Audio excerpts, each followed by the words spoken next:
Welcome back, everyone. We are diving back in today with another edition of Bookish Dives. And I have to say, if you've been with us for the last couple of deep dives, because we have done a couple of these before, you know we really love a messy protagonist. Oh, absolutely. We've covered some real doozies recently, but today, today we are scaling entirely new heights of messiness. So welcome back. I am so ready to get into this one. It is so good to be back. And you're right. Calling it messy might be the understatement of the year for the book we're looking at today. It is uncomfortable, it is cringy, and it is just absolutely fascinating. Okay, before we even drop the title, I have a hypothetical for you. And for everyone listening right now, I want you to really visualize this. Okay, I'm ready. Imagine your frenemy. You know the person who is wildly successful, beautiful, just completely untouchable. The person who has literally everything you want in life. Now imagine they die right in front of you. Wow. Just gone. But they leave behind a masterpiece manuscript that nobody else in the world knows exists. That is a very dark hypothetical to start the day with. Oh, it gets darker. Yeah. Would you steal it? Would you take that manuscript, fix it up a bit, and publish it as your own? Yeah. Because that is exactly where we are starting today. We're diving into R.F. Kuang's novel, Yellowface. It's such a sharp premise, and Yellowface is this, well, it's a satirical thriller, but it's also this incredibly razor-sharp critique of the publishing industry. It looks at the commodification of diversity and, honestly, the absolute monster that is social media discourse. Exactly. It's not just a crime story. Our mission today is to look at how this book asks who gets to tell what stories. So let's unpack this. Our main character is June Hayward. She's a white author from Philly, and to put it mildly, her career is totally flawed. Right. She had this debut novel called Over the Sycamore, and she describes it as a story about grief and sisterhood, but it sold maybe like 2,000 or 3,000 copies, so she feels invisible. She feels totally average. And in the publishing world, feeling average is basically a fate worse than death. And then, on the complete opposite end of the spectrum, there is Athena Liu. Right, the foil. So Athena and June went to Yale together. They're technically friends, but the power dynamic is totally lopsided. Athena is Asian American. She was educated in British boarding schools. She's incredibly beautiful and just wildly successful. She's the literary darling. Exactly. She has the Netflix deals, the awards, the massive six-figure advances. June describes Athena as someone who just has everything. And honestly, June hates her. I mean, let's be real here. She actively wishes ill upon her while sitting there drinking her expensive whiskey. But they hang out because, as June puts it, they're the only two writers they know in D.C. There's a really interesting observation June makes about Athena early on, actually. She notices that Athena doesn't really have close friends, and June theorizes that Athena uses people for her art. There's this mention of Athena interviewing Korean war vets and turning their very real trauma into a short story. June views that as exploitative.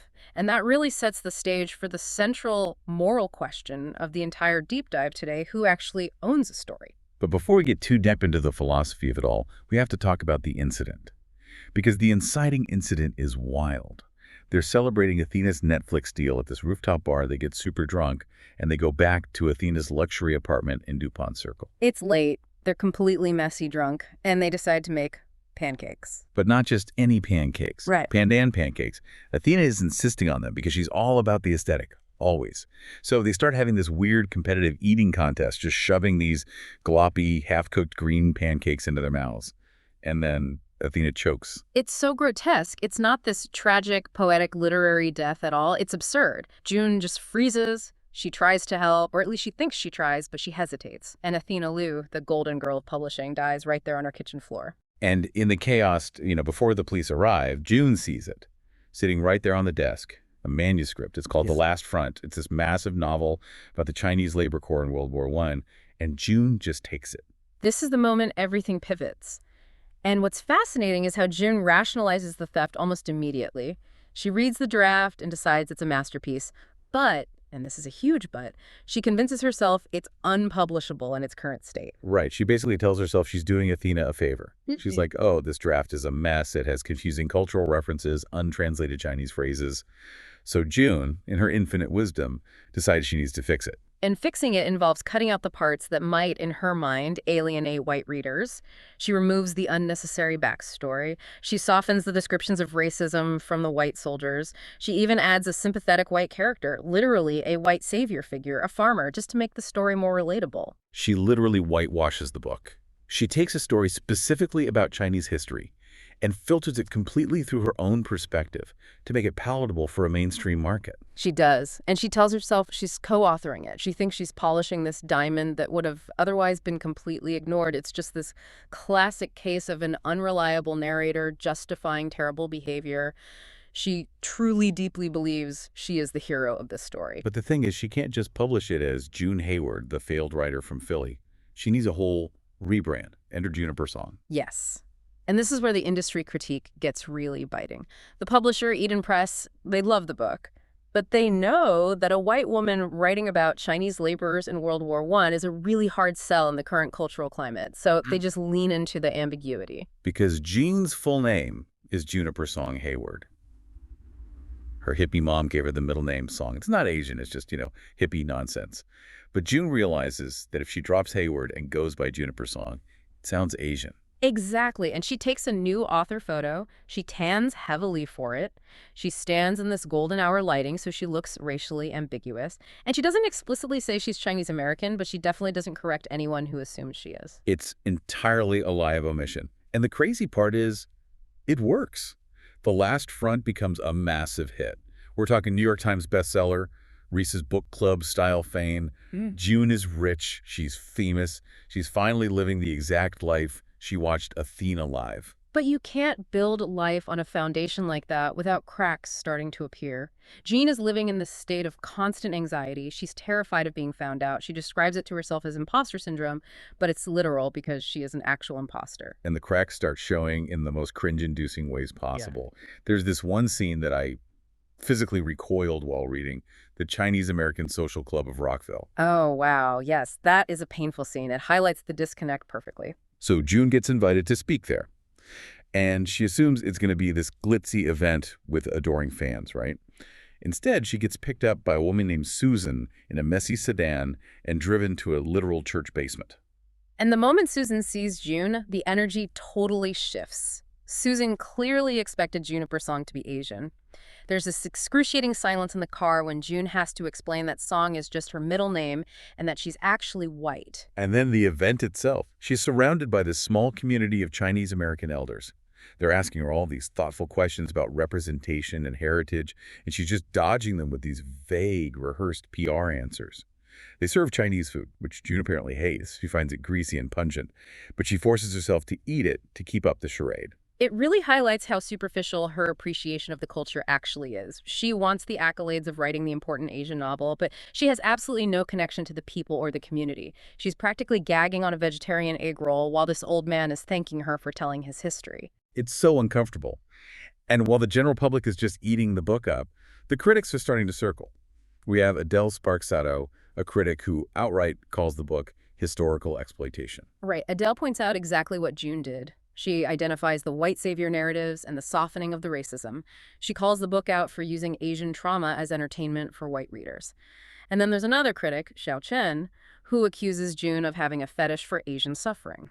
And just as a quick note for everyone listening, we are reporting on the specific arguments the author, R.F. Kuang, is raising through these characters. The book dives deep into some very charged cultural debates about race and publishing. We aren't taking sides on those real-world debates here. We're just unpacking how the novel uses them to build tension. Exactly. Kuang uses these very real industry arguments to trap June, but June just brushes them off as haters. She has her Eden's Angels group chat, which is these other white female authors who just tell her to ignore the trolls. Until, well, the ghost appears. Oh, man. This is where it completely turns into a thriller.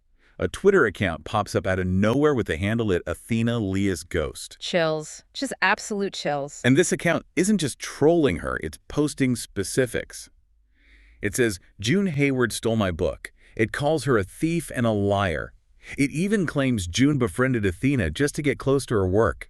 June spirals completely. I mean, we've all been down a social media rabbit hole, But this is next level. She's doom scrolling, refreshing the page every single second. The internet turns on her instantly. They start digging up her old tweets, analyzing that author photo. The mob mentality just kicks into high gear. So June becomes obsessed with finding out who is behind the account. She's convinced it's someone who knew Athena personally. Her first suspect is Jeff, Athena's ex-boyfriend. Oh, Jeff, the bitter ex. June confronts him, and he actually tries to blackmail her. He figures out she stole the book, and he wants a cut of the royalties. But June, and this is where she really shows her teeth, she records the conversation and neutralizes him. She basically threatens to ruin him completely if he talks. It shows how far June is willing to go. She's not just this passive observer anymore. She's actively fighting to keep her stolen life. She even goes to visit Mrs. Liu, Athena's mother, because she's terrified that maybe Mrs. Liu gave the original notebooks to an archive or something. That scene is so heartbreaking. Mrs. Liu is deeply grieving, and June is sitting there fishing for information, just trying to make sure there's no evidence left of the original draft. She realizes Mrs. Liu hasn't even read Athena's notebooks because it's too painful, so Jean is safe for the moment anyway. But the accusations online don't stop, and June, in her absolute hubris, decides she needs to write another book, a novella called Mother Witch. And here is where it gets really interesting. June claims this one is entirely hers. It's about her own relationship with her mother. But then accusations surface that the opening paragraph is identical to an unpublished story Athena wrote. Because June did steal the opening line. She found it in one of Athena's notebooks and just used it. She justifies it, of course. She says it was just a writing exercise or inspiration. But it proves she really can't create anything without feeding off Athena. The pressure is mounting on her. She's being stalked now. She sees someone wearing Athena's signature green shawl and boots walking around D.C. She actually thinks she's seeing a literal ghost. She even attacks a neighbor, Diana Q, thinking it's the stalker. June is becoming completely unhinged. It all culminates in this massive confrontation. June is lured to a spot, or rather, she runs into the person she thinks is the stalker, and it's not Athena's ghost at all, it's Candace Lee. Candace Lee. We have to remind you guys who that is. Candace was the editorial assistant at the publishing house way back at the beginning of the story. June actually got her fired because Candace left a negative review of The Last Front on Goodreads. Right. Candace has been plotting her revenge this whole time. She admits to being Athena's ghost. She's the one behind the Twitter account. And she reveals she has written a memoir, a full expose called Yellowface, that details everything June did. And she demands a confession. This scene is wild. They are arguing on a staircase. Candace is holding June's entire fate in her hands. She basically says, "I'm going to ruin you like you ruined me." And then things get physical. It's kept somewhat ambiguous, but in the heat of the argument, June pushes Candace. Candace falls down the stairs. It's this major did she or didn't she moment. Was it self-defense? Was it an accident? Or was it a deliberate attempt to silence the only person who knew the actual truth? Candace survives the fall, but she's injured. And this is the moment where you expect June to finally face the music. You expect the police, the jail time, the public apology, the tearful notes app, screenshot. But this isn't that kind of story. And honestly, this is what I love about the audacity of this book. June doesn't go to jail. She doesn't apologize at all. No, she doesn't. She realizes something profound and terrifying about the modern world. She realizes that attention, even massive negative attention, is currency. She decides to write a nonfiction book about the entire experience. She plans to frame herself as the victim of a toxic industry and a quote-unquote crazy stalker, meaning Candace. She spins the whole narrative. She thinks, I'll just write the memoir none of us wanted. She plans to claim her whole hoax was actually performance art, a way to expose the rotten foundations of the publishing industry. She completely co-opts this scandal for her own gain. It is the ultimate double down. She ends the book planning her next bestseller, which will essentially be the very book, Yellowface, that we are reading. It's incredibly meta. It is, and it leaves us with this incredibly cynical but perhaps very accurate view of the attention economy. It doesn't matter if they hate you as long as they pay you. So what does this all mean for the big picture? We have to unpack the industry critique here, because the book isn't just saying June is a bad person. It's saying the system created June. Absolutely. June is the villain, yes. But the publishing house, Eden Press, they are totally complicit. They didn't care if June was actually Chinese American. They cared that she looked the part enough to sell books. They wanted the diversity marketing points without doing the actual work of supporting marginalized authors. They pushed for the rebranding. They defended her against the sensitivity readers. They saw the dollar signs and just looked the other way. And it raises that central question of ownership again. Earlier, we talked about Athena using real people's trauma for her art. Then June uses Athena's work for her own gain. The book asks us, is one worse than the other, or is all writing essentially a form of theft?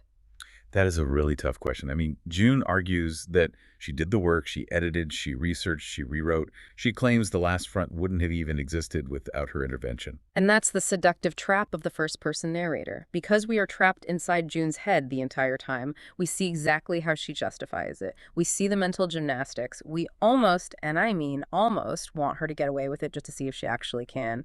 It forces the reader to be complicit. We are stealing the story right along with her. And we really have to talk about the truth aspect of the title. The book is called Yellowface. June performs Yellowface by pretending to be an Asian author. But the industry performs it too, by packaging these stories in a way that is palatable and comfortable for white audiences. It's just layers upon layers of performance. And honestly, reading it makes you look at every trending book on Twitter with a massive side eye. It certainly makes you question the authenticity that marketing teams push so hard nowadays. June Hayward is a character you absolutely love to hate. She is petty, she is deeply jealous, she is delusional, but she forces you to look at how we, as a society, consume media. Do we actually care about the story, or do we just care about the persona of the person selling it? And do we care about the truth, or do we just want the most entertaining version of it? June bets everything on the latter. And looking at the real world, she might be right. That is the terrifying part. It really is. And, it leaves me with this one final thought for everyone listening to chew on. What if Athena's legacy is only preserved because of June's crime? Think about it.